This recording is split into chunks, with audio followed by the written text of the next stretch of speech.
एकनाथ शिंदेंची छत्रपती संभाजीनगरमधल्या शिवसेनेच्या नेत्यांसोबत खलबत सुरू आहे। युती धर्म पाळा उपमुख्यमंत्री एकनाथ शिंदेंच्या सूचना आहेत। एकनाथ शिंदेंनी दिलेले आदेश आता मान्य झालेत। अब्दुल सत्तारांची ही माहिती आहे। आम्ही सर्वजण महायुती म्हणूनच राज्यामध्ये लढणार असल्याचं शिंदेंनी सांगितलं। आज अब्दुल सत्तार मुख्यमंत्री फडणवीसांची सुद्धा भेट घेणार आहेत। मुख्यमंत्री फडणवीसांची चर्चा करून ते निर्णय घेतील असंही सत्तार म्हणतायत। छत्रपती संभाजीनगर विधान परिषदेमध्ये सत्तारांचं बंड शमणार का असा सुद्धा आता सवाल उपस्थित होतोय। कारण छत्रपती संभाजीनगर विधान परिषद जागा भाजप लढवत असून सुहास शिरसाट निवडणुकीच्या मैदानात आहे।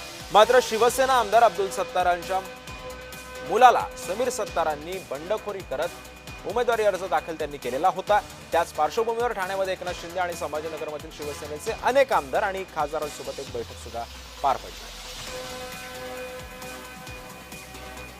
एकनाथ शिंदेंची शिवसेनेच्या आमदारांसोबत रात्री खलबत सुरू होती। संभाजीनगरमधल्या या सगळ्या आमदारांना शिंदेंनी ठाण्यामध्ये बोलून घेतलं होतं।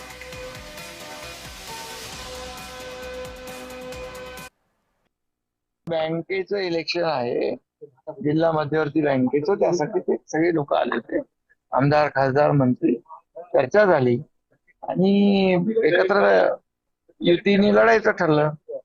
त्यांची आता स्थानिक पातळीवर चर्चा होईल आणि महायुतीनेच आम्ही लढणार, महायुतीने जिंकणार।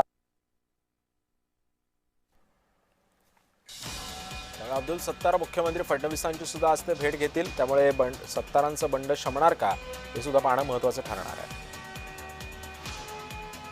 आणि या सगळ्या संदर्भामध्ये अधिक माहिती जाणून घेत माझा सहकारी कुणाल भोईटे सध्या आपल्या सोबत आहे। कुणाल, आपण बघतो एकीकडे सत्तारांनी बंड केलं, सत्तारांच्या मुलांनी अर्ज दाखल केला, त्याच्यानंतर अनेक नानाविध चर्चा संभाजीनगरच्या राजकारणामधून उदयाला येत होत्या। काय झालं कालच्या बैठकीमध्ये? सत्तारांची भूमिका कशी होती? सत्तार आपला काय म्हणतात त्याला, त्यांचं बंड शमणार आहे का? त्यांचा मुलगा अर्ज माघारी घेऊ शकतो का? काय एकंदरीत अंदाज आहे?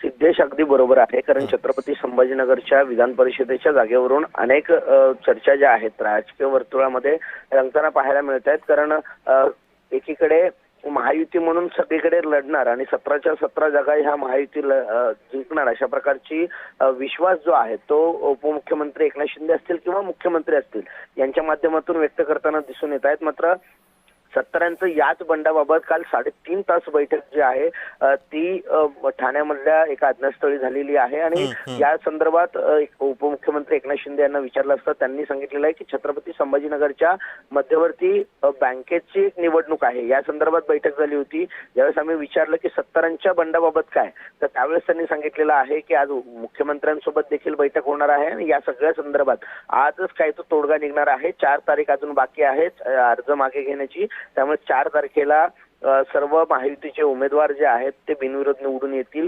किंवा येत्या निवडणुकीमध्ये महायुतीचे सर्व उमेदवार निवडून येतील अशा प्रकारचा विश्वास जो आहे तो उपमुख्यमंत्री एकनाथ शिंदे यांनी व्यक्त केलेला आहे। तर अब्दुल सत्तार यांचं म्हणणं असं आहे की उपमुख्यमंत्री एकनाथ शिंदे हे जो आदेश देतील तोच आम्हाला मान्य असेल। नक्कीच, धन्यवाद कुणाल, तू दिलेल्या सविस्तर माहितीबद्दल।